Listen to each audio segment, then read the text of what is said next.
모세가 이르되 원하건대 주의 영광을 내게 보이소서. 여호와께서 이르시되 내가 내 모든 선한 것을 내 앞으로 지나가게 하고 여호와의 이름을 내 앞에 선포하리라.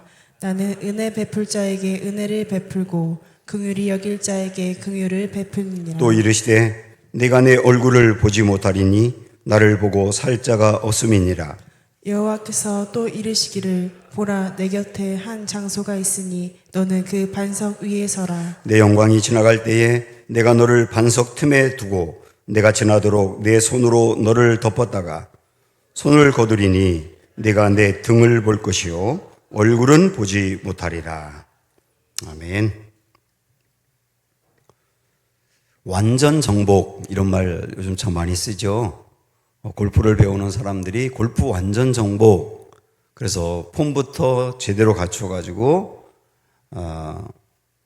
이 실력을 향상시키려고 완전 정복, 그런 말을 씁니다.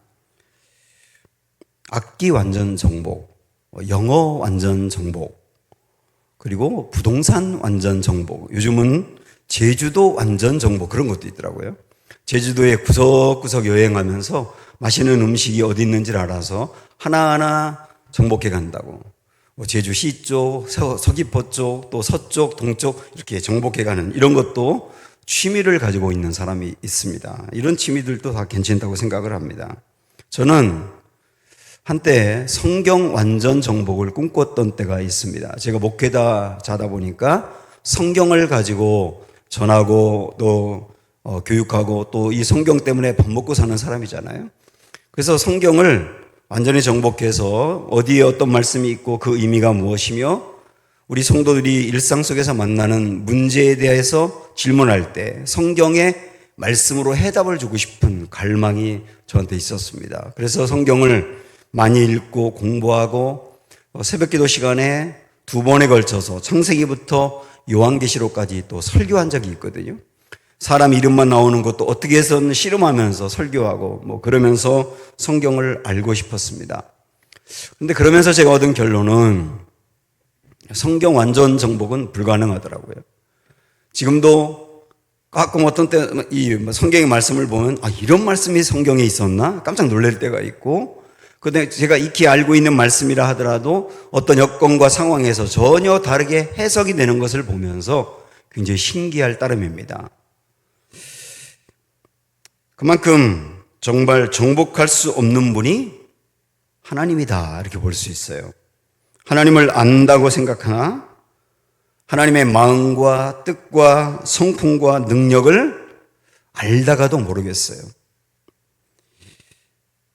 내가 하나님을 안다고 하는 것이 코끼리의 이 등을 만져보고 와, 코끼리는 벽같이 생겼어 라고 말하는 수준에 불과할 때가 참 많습니다.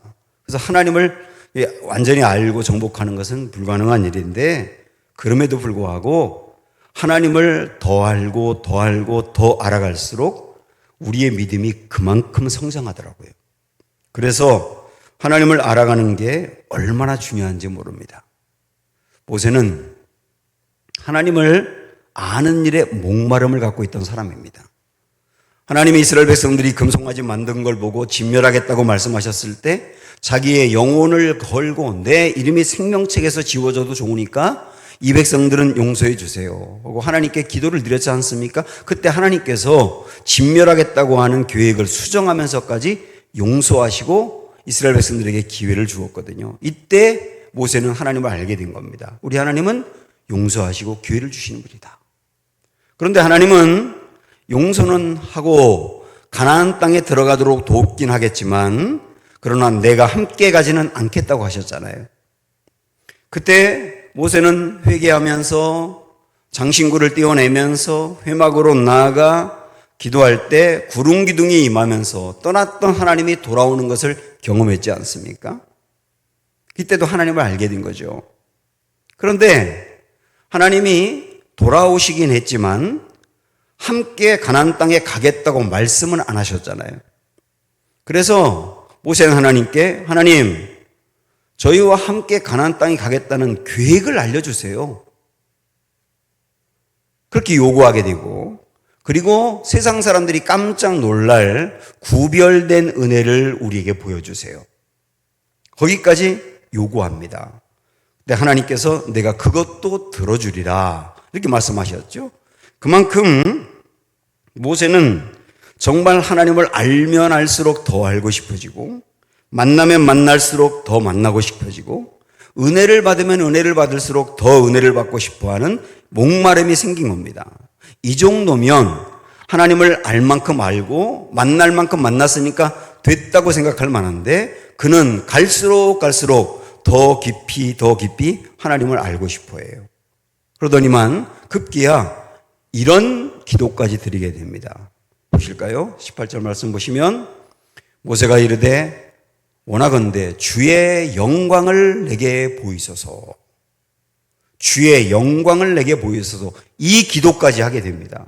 여러분 이 기도가 뭔지 아세요? 여기 영광을 보여달라고 하는 것은 20절 말씀을 보면 알 수 있습니다. 하나님이 그러셨거든요.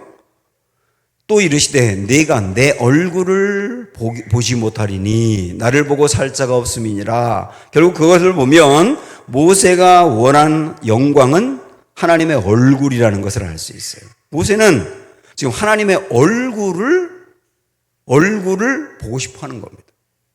모세가 시내산에 올라가서 40일 동안 하나님과 함께 교제했고 하나님으로부터 돌판의 말씀을 받았고 그걸 말씀을 받아가지고 내려오고 하나님을 충분히 경험했는데 그러나 거기서 하나님을 보지는 못했거든요. 하나님을 많이 경험하면서도 하나님의 얼굴을 보지 못하다 보니까 모세는 급기야 내 하나님의 얼굴까지 보고 싶다. 얼굴까지. 모세는 하나님을 보면 보고 알면 알수록 더 원하는 겁니다. 모세가 원하는 것은 하나님의 손이 아니라 하나님의 얼굴이거든요. 하나님의 손은 하나님의 도움을 의미합니다. 하나님이 우리에게 베풀어 주시는 도움인데 물론 그것도 우리가 아주 중요하게 구해야 될 것인데 그러나 하나님의 손이라고 하는 것은 이것은 받으면 받을수록 갈망이 멈추지 않아요. 건강을 구하면 건강이 회복될 때 물질을 구하게 되고 물질을 구해서 물질을 얻게 되면 아이들의 앞길을 구하게 되고 아이들의 앞길을 또 얻게 되면 또 다른 목마름이 자꾸 생겨서 이 목마름은 끊임없이 채워지지 않는 거거든요. 근데 하나님의 얼굴을 구한다고 하는 것은 하나님의 도움 정도가 아니라 하나님의 존재 자체를 구하는 거예요. 그 구하는 목마름이 모세 안에 가득합니다. 하나님은 이 모세의 기도를 들어주지 않으세요. 대신 이 말씀을 보시면 얼굴은 보여주지 않지만 하나님의 등은 보여주십니다. 한번 말씀 볼까요? 여호와께서 또 이르시되 보라 내 곁에 한 장소가 있으니 너는 그 반석 위에 서라.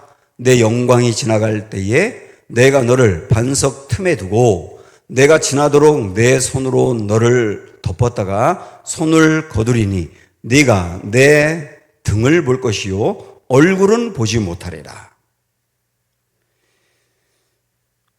그래서 모세는 하나님의 얼굴은 보지 못했지만 전무후무하게 하나님의 등을 본 거예요. 순간적으로 하나님의 등이 지나갔거든요. 하나님의 등이 어떻게 생겼는지는 모르겠습니다. 우리의 등과 비슷한지 어떤지 그런 건 모르겠는데 중요한 건 뭐냐면 하나님의 등이 순간적으로 지나갔는데 모세는 하나님의 영광에 완전히 압도되게 됩니다.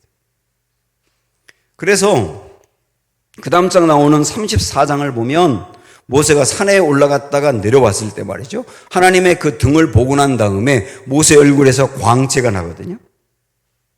이 광채가 이 빛이 얼마나 강력했는지 이스라엘 백성들이 그 얼굴을 감히 쳐다볼 수가 없었어요. 그 정도로 강력한 빛이 모세에게서 나온 겁니다. 그 말은 뭘 이야기하느냐면 모세의 모습에 하나님의 그 영광이 모세가 완전히 그 하나님의 영광에 휩싸였다. 그렇게 볼 수 있고 그 얼굴에서 광채가 났다는 말은 그의 얼굴에 어떤 두려움도 걱정도 염려도 없이 온전한 평안함이 임했다. 그 얼굴에 그것을 또 보여주기도 합니다. 그래서 모세는 다른 어떤 것을 다 가진 것처럼 그 얼굴에 완전한 만족이 있었던 것이죠. 이게 하나님의 영광을 잠시라도 맛본 모세가 보인 모습이었던 겁니다. 우리가 예배를 드릴 때 예배를 정말 잘 드리고 은혜를 받고 나면 예배 드리고 나오는 그 얼굴에서 하나님의 영광이 보이거든요.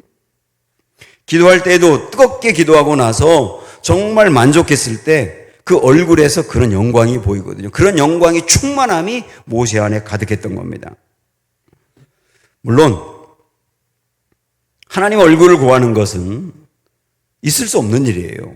하나님 얼굴을 볼 수도 없고 구해서도 안 되는 일입니다. 그러나 이렇게 하나님을 알고 싶어하고 하나님을 더 경험하고 싶어하고 하나님을 더 만나고 싶어하는 모세의 그 목마름을 하나님이 귀히 받으셨기 때문에 얼굴은 보여주지 않지만 등이라도 잠시 보여주었던 겁니다. 이런 목마름을 하나님은 원한다 그 얘기예요. 이런 목마름을 하나님은 원한다. 자, 우리 한번 이 말씀 볼까요? 시편 42편에 보면 하나님이여 사슴이 시냇물을 찾기에 갈급한 같이 내 영혼이 주를 찾기에 갈급하니이다. 이 말씀 하나만 봐도 괜찮아요. 여기 보면 사슴이 시냇물을 찾기에 갈급하다 그랬는데요. 사슴이 짝짓기 할 시즌이 되면 이 안에서 타는 목마름이 생긴다고 합니다. 굉장한 목마름이 생긴대요. 그런데 이 말씀의 배경이 되는 팔레스틴 지역은 물이 많지 않잖아요. 그래서 물을 쉽게 구하지 못하는 거예요. 그러면 점점 물을 얻지 못하면 사슴은 이제 짝을 찾는 거는 그만두고 물을 찾아서 정신이 혼미할 정도로 헤매는 겁니다. 나중에는 너무 목마르면 이제 그 모래 위에 햇빛이 딱 비치면 물처럼 보이지 않습니까? 그래서 모래가 물인 줄 알고 막 모래를 먹게 되는 거예요. 그러다가 죽어가거든요. 여러분 이 말씀을 생각을 하면서 이 사슴에게 있어서 물 한 모금은 있으면 좋고 없으면 어쩔 수 없는 게 아니에요. 사슴에게 있어서 물 한 모금은 사느냐 죽느냐의 문제입니다. 그러니까 그 물을 얼마나 갈급하게 찾겠어요. 근데 시편 기자는 사슴이 그 물 한 모금을 그렇게 찾는 그 목마름과 갈증을 가지고 하나님을 찾는다는 거예요. 내가 하나님 만나기를 그렇게 찾고 하나님으로 내 안에 충만하게 채워지기를 그렇게 찾는다는 거예요. 그리고 우리에게도 이런 목마름이 있어야 된다고 알려주는 겁니다. 이렇게까지 하나님을 찾고 찾는 사람이 만나지 못하지 않겠지요. 반드시 만나겠죠. 제가 군대에서 훈련받을 때 7월 초 지금같이 이렇게 더울 때였는데 하루 종일 행군한 적이 있습니다. 수통에 물을 가득 채워가지고 출발을 했는데 너무 더워가지고 그 물을 계속 마시다 보니까 금방 물이 떨어지더라고요. 10분간 휴식할 때 우리들이 물을 찾았는데 주위에서 물을 구하지 못했습니다. 그런데 몇 명의 친구들이 어딘가에서 수통에 물을 잔뜩 가져가지고 오더라고요. 그때 제가 물어봤죠. 어디서 구했어? 그때 그 친구가 했던 그 말이 정말 지금까지 잊을 수 없는 명언입니다. 뭐라고 말하느냐면 진짜 목마른 사람은 어떻게 해서든지 찾게 돼 있다. 하나님을 정말로 목말라 하고 은혜 받고 싶어하고 하나님 만나고 싶어하고 하나님으로 체험하고 싶어하고 하나님을 알기를 원하는 그런 목마름이 가득한 사람은 어떤 방법으로든지 결국 그 하나님을 알게 되고 만나게 된다는 얘기죠. 하나님은 이런 사람을 찾고 있는 거예요. 다윗이 했던 고백을 한번 들어보실래요? 시편 17편에 보면 나는 의로운 중에 주의 얼굴을 배우리니 깰 때에 주의 형상으로 만족하리이다. 이게 다윗의 목마름입니다. 다윗이 뭐를 목말라 있느냐? 주님, 제가 잠자리에 들었다가 아침에 깰 때, 새벽에 깰 때, 깨는 그 순간에도 주의 형상으로 만족하기를 원합니다. 제가 아침에 눈을 뜨는 그 순간에 제일 먼저 생각나는 분이 하나님이기를 원하고 하나님의 그 영광이 내게 보여서 그것으로 내가 만족하기를 원합니다. 이런 목마름이 다윗에게 있었던 것이죠. 조나단 에드워즈가 쓴 글을 한번 여러분 들어보시겠어요? 그가 하나님의 영광을 얼마나 갈망했는지 그리고 그 영광으로 채워졌을 때 그것이 얼마나 영화로웠는지 들어보세요. 1737년 어느 날 내 건강을 위해서 습속으로 말을 타고 달려가다가 말에서 내려 늘 하던 대로 한적한 곳에서 하나님을 생각하고 기도하며 걸었던 적이 있었다.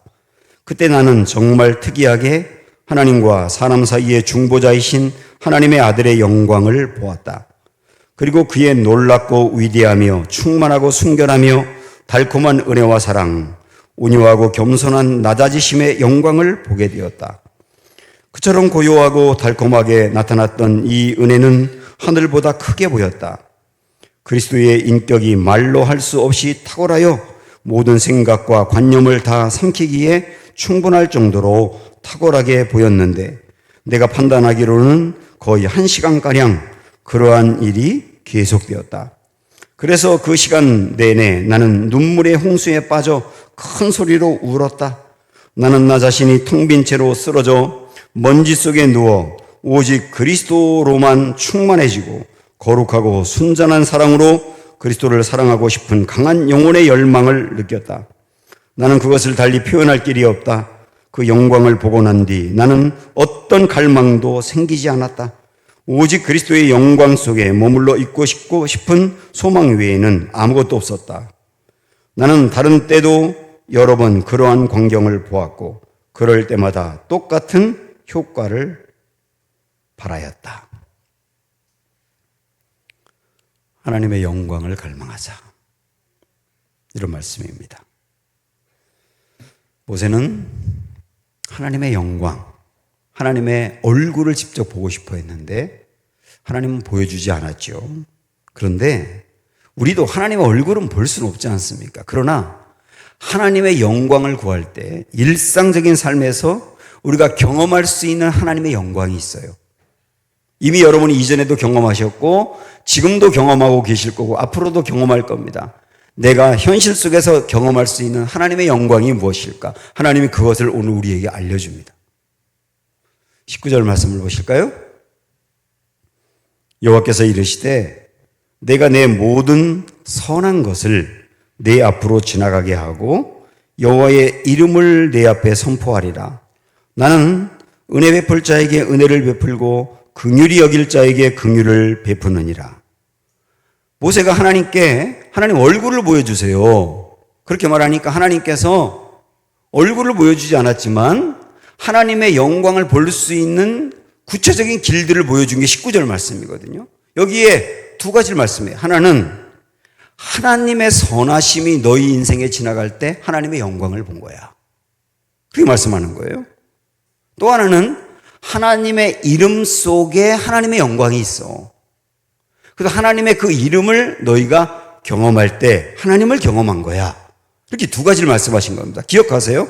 하나님의 선하심이 우리를 지나갈 때 하나님의 영광을 본 거다. 또 하나는 하나님의 이름을 경험할 때 하나님의 영광을 본 거다. 그리고 그 하나님의 선하심과 하나님의 이름의 핵심을 두 가지로 뭐라고 말씀하느냐면 은혜와 긍휼이라고 말씀하는 거예요.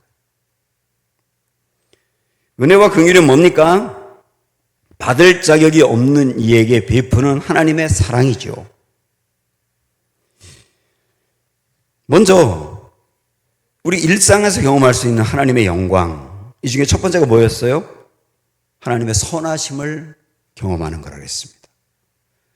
이걸 경험해 가셔야 되는 거예요. 이거를. 그래야 우리가 하나님의 영광을 일상적인 삶에서 맛보게 되는 겁니다. 자, 우리 예를 들어서 제가 하나 말씀드릴게요. 다윗의 예를 한번 들어보겠습니다. 사무엘상 21장에 보면 이런 이야기가 나옵니다. 다윗이 사울에게 쫓기다가 너무 힘들고 어려워서 블레셋 땅의 가드라고 하는 도시로 피난을 간 적이 있습니다. 망명을 간 거죠. 그 가드는 블레셋의 도시 중에 한 지역이었고 그 지역을 다스리는 사람이 아기스라고 하는 왕입니다. 다르게 말하면 아비멜렉인데요. 이 아비멜렉 아기스가 다윗이 망명한 것을 굉장히 기쁘게 받아들입니다. 그런데 신하들이 반대하거든요. 신하들이 그러는 거예요. 왕이요, 저 우리나라에 망명 왔다고 온 저 다윗이 누굽니까? 저 사람이 우리 지역의 자랑이었던 골리앗을 죽인 사람 아닙니까? 골리앗이 가드 사람이었거든요. 골리앗을 죽인 사람입니다. 그리고 그 이후에 다윗에 대한 노래가 나왔지 않습니까? 사울이 죽인 자는 천천히요, 다윗이 죽인 자는 만만이로다. 사울보다도 다윗이 훨씬 많은 사람을 물리쳤고 이스라엘에서 인기가 사울보다 훨씬 높습니다. 그 사람이 왜 망명을 왔겠습니까? 망명으로 온 게 아니라 염탐으로 온 겁니다. 저 사람 지금 살려두면 반드시 우리나라에 화가 임할 겁니다. 당장 죽여야 합니다. 신하들이 왕에게 강력하게 요청하는 거예요.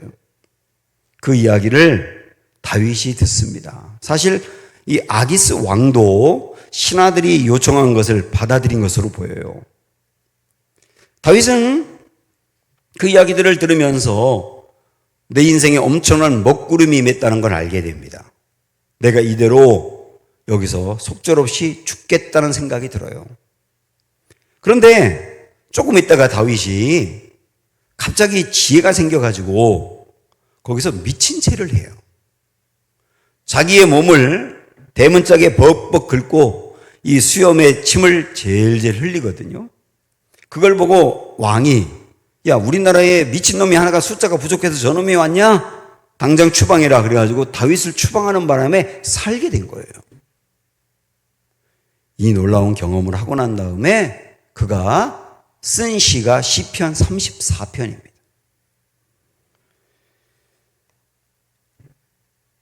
이 시편에 보면 이런 표제어가 있거든요.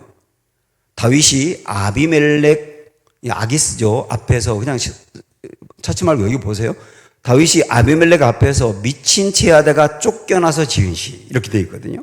그러니까 오늘 제가 조금 아까 소개했던 그 말씀 읽고 난 다음에 시편 34편을 썼다는 얘기입니다.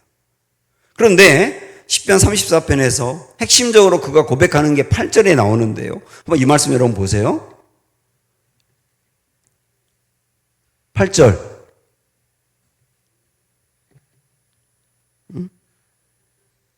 네. 너희는 여호와의 선하심을 맛보아 알지어다. 그에게 피하는 자는 복이 있도다. 여호와의 선하심을 맛보아 알지어다. 여호와의 선하심을 경험으로 알지어다. 다윗은 그 아기스 왕 앞에서 있었던 절체절명의 위기 상황에서 그가 경험한 게 뭐냐면 하나님의 선하심이었던 거예요. 하나님의 선하심. 갑자기 그가 큰 어려움을 만났을 때 얼마나 간절히 기도했겠어요? 그때 기도할 때 하나님이 그에게 지혜를 깨닫게 한 거거든요. 미친 채 해야 된다. 지혜를. 그 지혜를 얻고 난 다음에 거기서 절체절명의 상황에서 구출이 되고 난 다음에 그가 깨달은 하나님은 선하신 하나님이에요. 그래서 이 하나님의 선하심을 맛보아 알라라고 사람들에게 권면하면서 그에게 피하는 자는 복이 있도다. 이렇게 말하는 거예요. 근데 여러분 이게 끝이 아닙니다. 중요한 게 뭐냐면 다윗은 그 가드에서 쫓겨난 다음에 이스라엘 땅으로 다시 옵니다. 그리고 그 다음에 사무엘상의 말씀에 보면 간 곳이 어디냐면 아둘람 굴이었어요. 아둘람 굴. 이 아둘람 굴이라고 하는 것이 어떤 곳이었느냐면 큰 동굴이어가지고 다윗이 거기에 이제 오랫동안 살았거든요. 혼자 피해서. 그런데 여러분 이 아둘람 굴은 생각을 해보세요. 사울을 피해 숨은 곳입니다. 사울의 군인들이 언제든 자기를 잡으려고 들이닥칠 수 있는 곳이잖아요. 그 다음에 짐승들이 맹수가 와가지고 다윗을 공격할 수 있는 곳이잖아요. 굉장히 두려운 곳이에요. 그리고 다윗 혼자 이 굴에서 오랫동안 머물러 있었기 때문에 굉장히 외로운 곳이에요. 그리고 무엇을 먹고 살아야 될지 모르는 막막한 곳입니다. 그리고 내가 왜 이 어려움을 당해야 되라고 막 분노가 끓어오를 수 있는 곳이 아둘람 굴인데요. 그런데 아둘람 굴은 놀랍게도 다윗의 인생에서 최고의 은혜의 장소가 돼요. 그래서 수많은 시편이 쏟아져 나옵니다. 우리가 알고 있는 너희는 여호와의 선하심을 너희는 내 마음이 확정되고 확정되었사오니 내가 새벽을 깨우리로다 라고 고백했던 시편이 여기서 만들어졌거든요. 이 외에도 많은 시편이 아둘람 굴에서 나왔는데 아둘람 굴은 다윗에게 있어서 아주 강건하게 성장한 곳이었고, 그리고 그가 왕이 될 사람으로 준비되고 성장한 곳이었고, 그리고 어떤 사람은 이 아둘람굴을 다윗의 인생에서 부흥회 같은 장소였다고 말합니다. 가장 힘든 곳, 가장 최악의 장소가 다윗에게는 가장 최고의 장소가 된 거예요. 이게 어떻게 가능하겠습니까? 블레셋의 그 어려움 상황에서 하나님의 선하심을 맛보아 알게 되니까, 그 다음에 아둘람굴이라고 하는 악한 상황도 결국 이겨낼 힘이 생겼다는 거예요. 사랑하는 여러분, 저는 믿어요. 하나님은 선하신 분이다. 이 선하신 하나님은 우리가 만나는 어떤 악한 상황에서도 선함을 나타내신다. 다윗은 사실은 블레셋으로 피하면 안 됩니다. 왜냐하면 다윗은 왕이 될 사람이기 때문에 이스라엘 안에 어떻게 해서든지 버티고 견뎠어야 되거든요. 그러나 거길 떠난 게 판단 미스예요. 자기 판단 미스로 어려움에 처했지만, 그러나 그 상황에서도 하나님은 선하셨어요. 자비와 긍휼을 베풀어 주신 거예요. 이 하나님이 우리의 일상의 삶 속에서도 그렇게 우리에게 선함을 나타내실 때, 그걸 경험한 사람은 성장합니다. 굳세어집니다. 흔들리지 않습니다. 그게 오늘 우리가 만날 수 있는 여호와의 영광이에요. 또 하나, 자, 두 번째 하나님의 영광의 모습은 뭐라 그랬냐면 여호와의 이름이라고 그랬죠. 하나님의 이름이라고 그랬어요. 하나님의 이름에서 발견할 수 있는데요, 이 19절 말씀을 여러분 다시 한번 보시면, 여호와께서 이르시되 내가 내 모든 선한 것을 내 앞으로 지나가게 하고 여호와의 이름을 내 앞에 선포하리라, 이렇게 말씀했습니다. 여호와의 이름이 하나님의 영광을 보여준다고 말입니다. 여호와의 이름은 아주 많거든요. 여러분이 알고 있는 여호와의 이름이 뭐가 있습니까? 이런 게 있죠. 여호와 이레, 예비하시는 하나님. 여호와 샬롬, 평화 주시는 하나님. 여호와 라파, 치유하시는 하나님. 여호와 니시, 승리 주시는 하나님. 여호와 로이, 목자 되시는 하나님 등등, 우리가 알고 있는 하나님의 이름이 아주 많아요. 그런데 하나님의 이름은 하나님의 속성과 성품을 보여주는 거거든요. 그래서 여호와의 이름이 많다는 말은 여호와의 속성과 성품이 다양하다는 말입니다.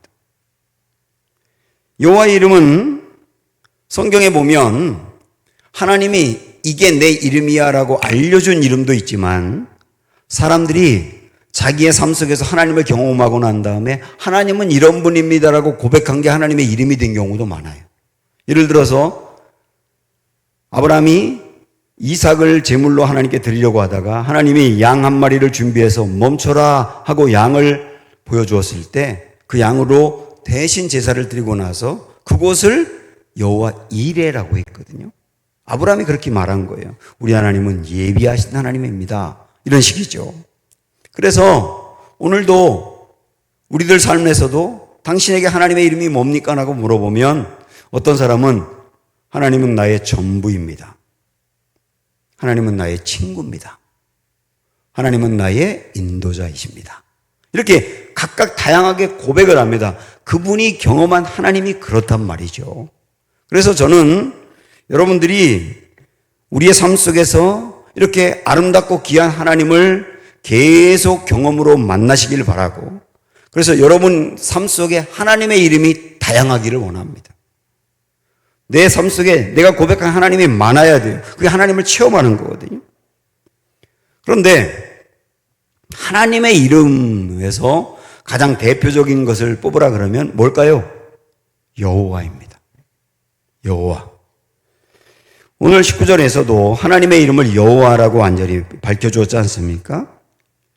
그래서 여호와라는 이름을 정확히 알 때 거기서 하나님의 속성과 성품을 우리가 알게 되고, 그 여호와라고 하는 이름의 의미를 우리가 만날 때 여호와의 영광을 만나는 것이다, 그 얘기예요. 그러면 여호와가 누구냐?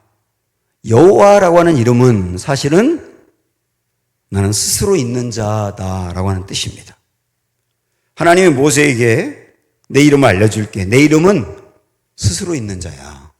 하나님의 이름이 웃기죠? 스스로 있는 자가 하나님의 이름입니다. 근데 나는 스스로 있는 자다라고 하는 이 문구의 첫자를 모았더니 야훼, 여호와가 된 거예요. 그래서 여호와의 이름이 거기서 나온 거예요. 여호와, 나는 스스로 있는 자다라고 하는 이름은 크게 세 가지 하나님의 속성과 성품을 보여주거든요. 첫째는 뭐냐? 영원하신 하나님이라는 뜻입니다. 영원하신 하나님. 하나님은 스스로 있는 자이기 때문에 시간이 창조되기 이전에도 계셨고, 그리고 현재에도 계시고, 앞으로도 영원토록 계실 분이라는 뜻이에요. 하나님은 영원하신 분. 하나님은 영원하신 분이기 때문에 우리는 유한하지만 하나님은 영원한 분이기 때문에 영원하신 하나님은 우리에게 영원한 생명을 주세요. 그리고 하나님을 믿는 사람은 영원한 존재가 되는 겁니다. 그리고 하나님은 영원하시다는 말은 우리를 영원히 책임진다는 뜻이에요. 이 하나님을 여러분 마음속으로 붙들고 나가셔야 되는 거예요. 또 하나, 여호와 하나님의 뜻은 어느 곳에나 계시는 하나님이라는 뜻입니다. 나는 스스로 있는 자야. 이 말을 우리 풀어서 이렇게 설명하면 어떨까요? 들어보세요. 하나님 말씀하시는 겁니다. 나는 나다. 나는 너희를 위에 있다. 나는 늘 너희와 함께 있다. 나는 하늘 높은 곳이든 땅의 어느 곳이든 존재한다. 나는 가만히 섬김을 받는 존재가 아니라 너희가 있는 곳에 내가 함께 있고 너희를 위해 일하며 살아 움직인다. 여호와 하나님은 어디에나 계시다 그 말이에요. 이게 스스로 있는 자다라고 하는 뜻입니다. 그래서 우리 하나님은 초월자이시지만 우리의 삶에 초연해 계신 분은 아니시란 말이죠. 이걸 또 마음으로 붙드는 겁니다. 세 번째, 여호와 하나님의 뜻은 불변하신 하나님이다라고 하는 뜻입니다. 하나님은 어떤 경우든 변하지 않으세요. 사실 우리는 세상에 살면서 불안하거든요. 우리가 불안한 이유는 뭐냐면 완전히 믿을 수 있는 대상이 없기 때문입니다. 혹시 여러분은 직장을 완전히 믿으시나요? 직장이 여러분을 완전히 책임질 수 있을까요? 여러분은 국민연금을 믿으세요? 주식을 믿으세요? 심지어 친척이나 친구나 죄송합니다마는 여러분의 가족이 나를 완전히 책임진다고 믿으세요? 어떤 것도 다 완전히 믿을 수 없습니다. 왜냐하면 다 변하기 때문이에요. 그런데 우리 하나님은 나는 스스로 있는 자다라고 말씀하시면서 그 다음에 이어서 뭐라고 말씀하셨느냐면 나는 아브라함의 하나님, 이삭의 하나님, 야곱의 하나님이야. 그렇게 말씀하셨어요. 그러니까 스스로 있는 자, 여호와라고 하는 말을 구체적으로 예를 들어 설명한 게 그 말이다 그 말이에요. 그 무슨 말입니까? 나는 아브라함에게 한 약속을 이삭에게 반드시 이루시고 이삭에게 한 약속을 야곱에게 이루시고 약속한 것을 절대로 어기지 않고 이루시는 하나님. 어떤 경우든 변하지 않는 하나님이라고 하는 의미로 강조를 하신 거예요. 그래서 여호와 하나님이란 뜻은 변하지 않는 하나님이란 뜻입니다. 변화가 심한 세상에서 우리 믿을 대상이 없는 이 세상에서 우리가 온전히 의지할 분은 변함없는 하나님이시다. 그걸 우리에게 보여주는 겁니다.